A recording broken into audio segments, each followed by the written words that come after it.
नमस्कार, तुमचं सगळ्यांचं स्वागत आहे आजच्या नवीन व्हिडिओमध्ये। स्वामी सेवा ह्या चॅनलवर तुमचं सगळ्यांचं स्वागत करते। आज जी आपण व्हिडिओ बघणार आहोत ती कुलदेवीची सेवा कशी करायची त्याबद्दलचा व्हिडिओ आहे। चॅनलवर नवीन असाल तर चॅनलला सबस्क्राइब करायला विसरू नका आणि जर या चॅनलवर ब्लॉग जर चालू झाले तर तुम्हाला आवडतील का कमेंटमध्ये मला नक्की सांगा। आज आपण बघणार आहोत की कुलदेवीची सेवा कशी करायची। प्रत्येक कुळाची रक्षणकर्ता अशी एक कुलदेवता असते। त्या कुळाच्या संपूर्ण पालनपोषणाची व संरक्षणाची जबाबदारी त्या देवतेवर असते आणि पण त्या प्रमाणात तिची सेवा उपासना होणे सुद्धा आवश्यक असते। म्हणून आपण कुलदेवतेची काय सेवा असते ते आज आपल्या व्हिडिओमध्ये बघणार आहोत। कुलदेवीची नित्य सेवा जी आहे ती आपण कशी करायची।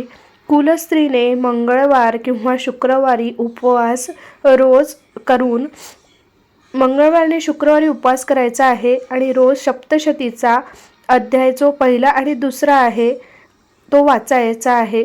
सोबतच नवार्ण मंत्र एक माळ आणि श्री सुक्त सुद्धा म्हणायचा आहे। आपण ह्या गोष्टी मंगळवार आणि शुक्रवारी सुद्धा करू शकता। जर तुमच्याच्यानी रोज जर होत नसेल तर तुम्ही मंगळवार आणि शुक्रवार न चुकता ह्या गोष्टी करायला हव्यात। रोज 1 ते 2 अध्याय वाचले तरी चालतील। अशा पद्धतीने सुद्धा तुम्ही करू शकता। सोबतच आपल्याला चैत्र आणि अश्विन नवरात्रामध्ये अष्टमीपर्यंत 14 पाठ सप्तशती ग्रंथाचे सुद्धा करायचे असतात। त्यामध्ये आपल्याला कुंकुमार्चन नवचंडी विधी सुद्धा आपण करू शकतो। यासोबतच कुलदेवतेच्या वाराच्या दिवशी कुलस्त्रीने सकाळी 11च्या आत देवपूजा साक्षीने करावी। सोबतच देवहार्यासमोर एक शुभ्र वस्त्र अंथरून त्यावर 1.25 रुपये हळद कुंकवाचा छोटा पुड्या अक्षदेची पुडी ठेवणे सुद्धा सगळे घेऊन आपल्या सर्व हातामध्ये घ्यायचे आहे आणि कुलदेवतेला मनोभावे प्रार्थना करायची आहे। आम्हाला मार्गदर्शन नसल्याने तुमची सेवा आमच्याकडून घडली नाही। आता त्याबाबत तू आम्हाला मार्गदर्शन कर आणि आमची कार्य मार्गी लावल्यावर आम्ही जोडीने तुझ्या मूळ स्थानावर येऊन तुझा सन्मान करू अशी प्रार्थना करायची आहे। नंतर त्या वस्त्राचे गाठोडे बांधून एका पिशवीमध्ये किंवा पितळेच्या डब्यामध्ये ठेवून द्यायचे आहे आणि त्या डब्याला रोज हळदी कुंकू व्हायचे आहे आणि कार्य झाल्यावर मूळ स्थानावर नेऊन आणि तिथे जाऊन तिथे सोडून द्यायचे आहे। शक्यतो दरवर्षी प्रत्येक कुटुंबाने आपल्या कुलदेवतेचा सन्मान अवश्य करावा। आधी घरी 14 पाठ करावे, नंतर हिरवी नऊवार साडी 1 मीटर खण सोन्याचे मणी मंगळसूत्र खेळणा पाळणा जोडवे विरोधे पंचखाद्य बांगड्या हळदी कुंकू हारवेणी फळ दक्षिणा इतर वस्तू घेऊन जाऊन अर्पण करून कुलदेवतेचा सन्मान करावा आणि सोबतच पुरणाचा नैवेद्य सुद्धा दाखवावा। 21 पुरणाचे दिवे लावून आरती सुद्धा करावी। आरतीतील पुरण फक्त घरच्या आणि घरच्या लोकांनीच प्रसाद म्हणून ग्रहण करावे। घरचा टाक किंवा प्रतिमा देव भेटत नसण्यास नेणे। सोबतच पूजा झाल्यावर सरळ आपल्या घरीच यायचे असते आणि इतरत्र कुठलेही तीर्थक्षेत्री किंवा नातेवाईकांकडे कुठेच जाऊ नये। घरी आल्यावर एक सुवासीन किंवा एक कुमारिका यांना भोजन देऊन विडा आणि विड्याच्या पानावर 1 रुपया व सुपारी देऊन तिचा पण आपण आशीर्वाद घ्यायचा आहे। तिची सुद्धा आपण ओटी भरायची आहे।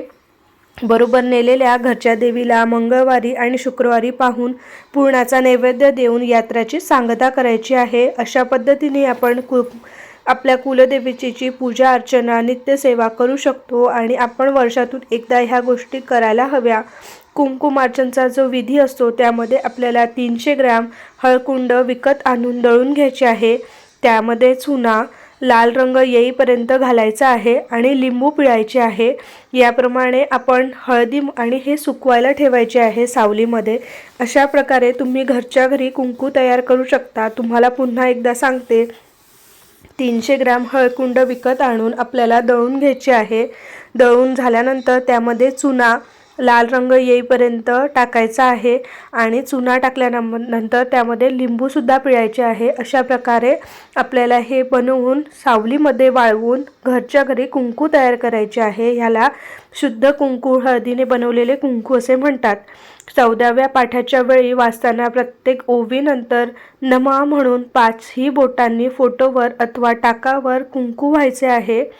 सदरच्या कुंकूमध्ये एक मोरपीस जाळून त्याची रक्षा त्यात मिसळायची असते आपल्याला आणि रोज कुलस्त्रीने सकाळी आपल्या कपाळावर ती लावायची असते। आपण जे कुंकुमार्चन करू ती कुंकुमार्चन झाल्यावर जी आपण कुंकू आहे ते एका डबीत भरून ठेवायचं आहे आणि त्यामध्ये एक मोरपीस जाळून त्याची राख असते, जी रक्षा असते ती त्यामध्ये मिसळायची आहे आणि रोज सकाळी आपण जेव्हा उठतो, आंघोळ वगैरे झाल्यानंतर आपल्याला ते कुंकू जे आपण लावायला घेतो ते हेच लावून घ्यायचं आहे, जेणेकरून कुलदेवतेची आपल्यावर कृपा अवश्य राहील।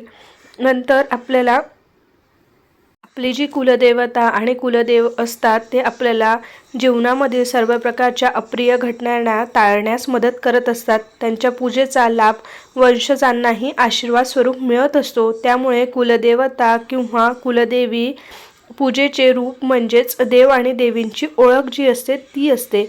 कुलदेवता आणि कुलदेवी ही संकल्पना हिंदू धर्माचा अविभाज्य भाग आहे।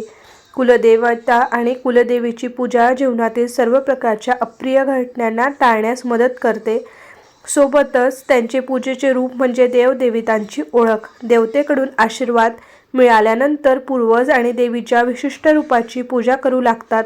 त्यानंतर वंशज विशिष्ट देवतेची पूजा करतात। ही संकल्पना महाराष्ट्रामध्ये, कर्नाटक, गोवा, तेलंगणा, काही भाग आंध्र प्रदेशामध्ये सुद्धा प्रचलित आहे। कुलदेवता आणि कुलदेवी यांना हिंदू देवतांसह ओळखणे आज अधिक प्रचलित आहे। परंतु काही लोकांना आपली कुलदेवता कोणती हे माहीतच नसते, तेव्हा त्यांनी कोणाची पूजा करावी हे सुद्धा आजच्या व्हिडिओमध्ये मी तुम्हाला सांगणार आहे। पूजेचे मुख्य फायदा म्हणजे कुलदेवता आणि देवीने एक रक्षाचक्र तयार केले। हे कुटुंबाला सर्व प्रकारच्या नकारात्मक ऊर्जेपासून दूर ठेवण्यास मदत करते। कोणत्याही नकारात्मक ऊर्जेपासून किंवा कुटुंबावर कुठल्याही हल्ला होण्याची शक्यता असेल तर त्यापासून सुद्धा संरक्षण असते। ऐक्य राहतं, अध्यात्म आणि धार्मिक प्रगती होते, आत्मे आणि स्वर्गीय प्राण्यांपासून संरक्षण मिळतं आणि सोबतच शांतता आणि समृद्धी सुद्धा आपल्या जीवनामध्ये राहते। आपली मुलं जी आहे ती निरोगी आणि कुटुंब सुद्धा निरोगी होण्यास मदत मिळते। आज अनेकांना आपल्या कुलदेवता किंवा कुलदेवीबद्दल काहीच माहिती नाही। हे खालील कारणांमुळे आहे। जेव्हा विभक्त कुटुंबांमध्ये मोठ्या विस्तारित कुटुंबाचे विभाजन होते तेव्हा ते बहुतेकदा कुलदेवता आणि कुलदेवतेची पूजा विसरतात। कुटुंबातील सर्वात ज्येष्ठ सदस्याचा अकाली मृत्यू सुद्धा यामुळे कारणीभूत असतो। धर्म परिवर्तन केले असेल किंवा कुलदेवतेची माहिती नसते, मातृभूमीपासून दूरच्या ठिकाणी जाणे, जबरदस्तीने स्थलांतर, पूर्वजांनी पाळलेल्या मूल्यांचा आदर नसणाऱ्यांना सुद्धा अशा कारणामुळे सुद्धा आपण कुलदेवता किंवा कुलदेवतेची माहिती आपल्याला नसते।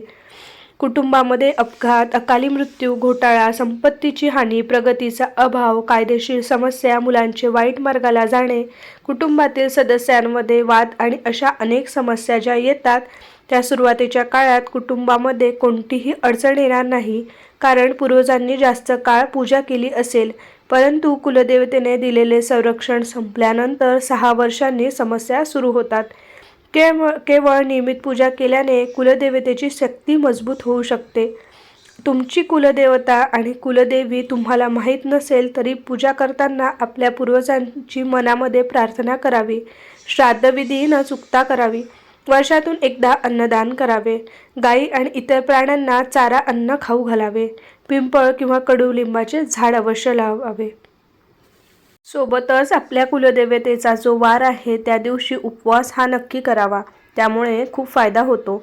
तसेच तुम्हाला जर कुलदेवतेचा वार कोणता हे माहिती नसेल तर तुम्ही मंगळवारी उपवास करू शकता, कारण आपल्याला सगळ्यांना माहिती आहे की मंगळवार हा देवीचा वार आहे।